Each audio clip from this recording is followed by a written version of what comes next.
This week I want to start off in design. JC recognizing Mr. Brian Dodge for amazing note-taking in the training process. JC was showing in some tips and tricks inside of the MyTech software, and Brian takes screenshots and captures all of that training material in a OneNote that's easy for him to reference. Amazing job, Brian. You were setting the standard for us, sir. Jumping over to truss plates, the team identified a lot of transportation waste. The truss plates used to be stocked right here, kind of on the end of the office area, moved them over here closer to the tables. Less transportation waste makes so much sense. Awesome improvement, guys. I love it.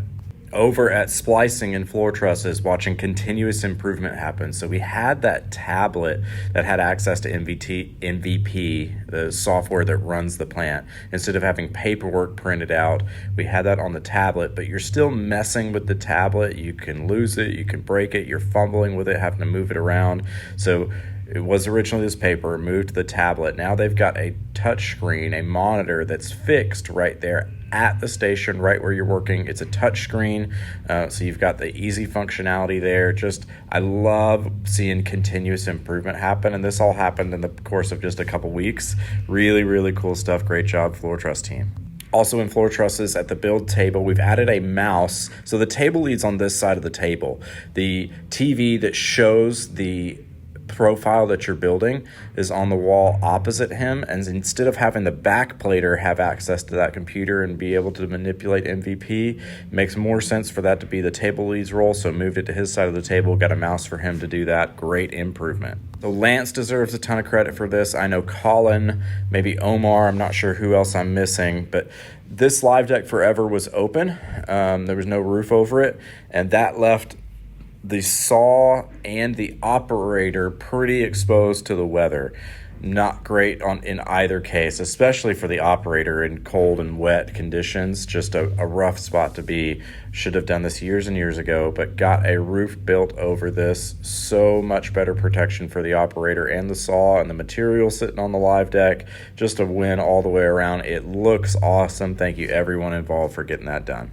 Jumping over to panels, Colin's showing us he adjusted the angle on these rollers for subcomponents for this interior line. Had the same situation where if the angle's too steep and you've got a handful of components stacked in there, it can be difficult to pull the next one out because it's got some weight on it, so they just flattened it out. Fix the problem. Thanks, Colin.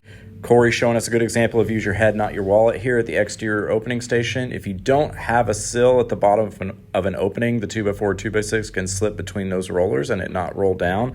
We could fix that with skate rollers, but an immediate fix is just adding a 2x4 at the bottom. I love it. Great job, Corey. And finally, in panels, we're continuing to think about motion and having a spot to place your gun in just the strike zone right there where you're working. Instead of turning around and placing it on those bundles of OSB, have a spot right there in the strike zone. Less wasted motion. Good job. So this is amazing. This is something that came out of the Windows receiving an idea that where they could get our vendor to help us. So huge shout out to Jeldwin here. Before we had to get the PO and the line number off that tiny print on that sticker, and we asked if they could print it bigger. Less opportunity for defects on our part. Just take the struggle out of getting it correct. And they have come through. So they've created these larger stickers with the last three of our PO and the line number. So much easier to read, so much less opportunity for defects. Talk about a vendor partner. This is an awesome improvement. So huge shout out to Colin for before and after videos. He did an awesome job of that this week, explaining in a lot more detail for people to understand what the improvement is. So here's a before. When we're stocking in slabs for interior line, staging them before they go to the line, we were putting them against this pole, but the one you need ends up in the back and you don't have access to it. So you have to do a lot of wasted motion, excess processing, and moving those three bundles out to get to the one that you need in the back. So this is the before. Here comes the after. Just turn those units 90 degrees and the problem is solved. It's actually less transportation waste for the pickers as well, because that's the orientation that they're already traveling. This is seeing waste at a granular level. Love it. Another great before and after for Colin. This computer is not being utilized anymore, but it's in prime real estate for exteriors. Exteriors getting built right here. All exteriors need sills, and before you had all this transportation waste all the way up here. to get sills. So let's remove that computer and move the sills, less transportation waste. And here's the after. Problem solved. Colin, you're killing it. Here's an example of our continued 3S sorting journey at Beasley. This is the finished product interior and exterior door staging area. This used to be completely full of product, and here's what it looks like now. Amazing what happens when you just get rid of the things that you don't need, that aren't going to go anywhere. Get rid of dead stock and 3S sort. That's what that means. If you don't think we have room to grow in 2025, you would be mistaken. We're ready to rock.